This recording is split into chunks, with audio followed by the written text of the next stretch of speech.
Welcome back to Kiesel News, everybody. To start today off, we have news that Joker is coming to multiverses. No, multiverses is not yet dead yet, guys. It's actually coming out very soon, and Mark Hamill is gonna be a part of the cast. Now, that's ironic now with all the drama going on with him and Joe Biden right now, and how he's supporting Israel, but I'm still happy to see Mark Hamill join Multiverses. I think that's pretty huge. That's probably the biggest guest star they've had. Now we just need Joker from Persona 5 in Multiverses.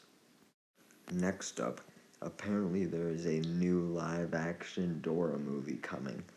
Did anyone really like the first one?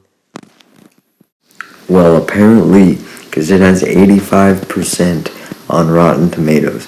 85%, are you kidding me? I thought for sure it'd be a lot less.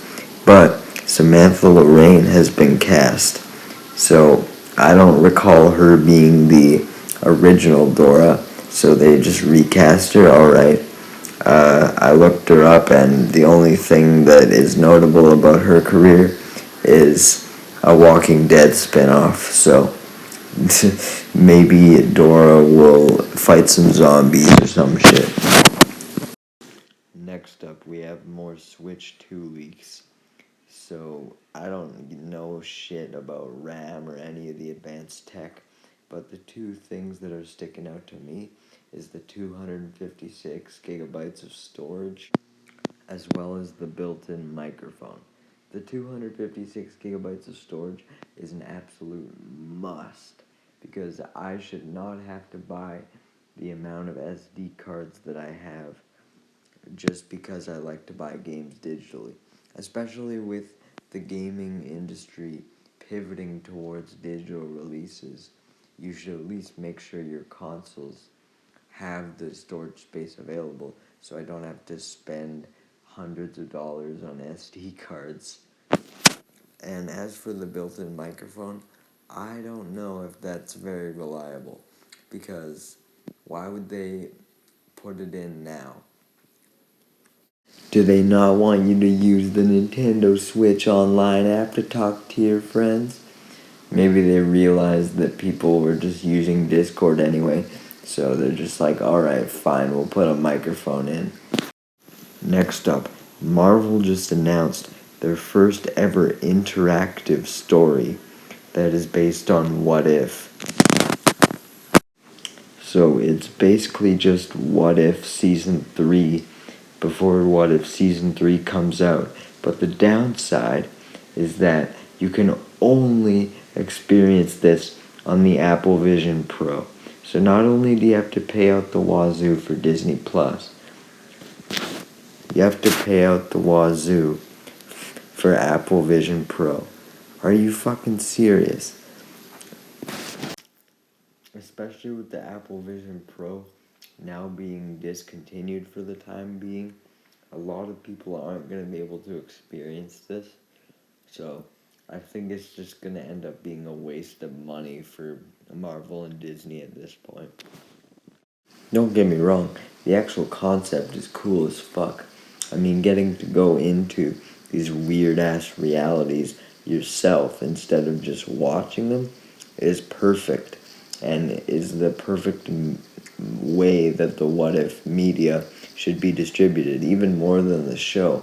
Like, I wouldn't be mad if the show was replaced by something like this. It just needs to be more readily accessible. It seems Disney and Pixar are legitimately making new sequels to every single animated movie they've ever made. Like, what's going to be next? Wreck-It Ralph? As we have official rumors that we're getting Finding Nemo 3 and Incredibles 3. Incredibles 3, I think they can make work, as all you really need to do is just introduce a new villain and boom, you have a new plot. But with Finding Nemo, one, who still talks about the franchise? Like, You hear people talk about Incredibles all the time, right? People bring it up in memes and discussion that I see, but no one talks about Finding Nemo. Also, I know it's a sequel, so it's already really redundant, but what can they actually do in a Finding Nemo 3? It's not like Incredibles where they can just introduce a new villain or something. Like, who is left to find in Finding Nemo? Fucking, now we have to go find Dory's long lost dogs, brothers, cousins, uncles, grandma. Like, who are we finding? Sure, you could always do like a 20 year in the future, next generation Finding Nemo thing, but it would just most likely follow similar plot beats. So what's the point? Next up, Prime Video is officially going to be launching ads when you pause if you have the basic tier. The fact that these are ads for Amazon products kind of seems a bit pointless, as anyone who has Prime Video is likely to support Amazon in other ways anyway. So you already have your customer base and you're just advertising to them when they're already investing in your company at that point. Also, the fact that the ads are when you pause too. Like, what's the point? When you're pausing something, you're not going to be watching it.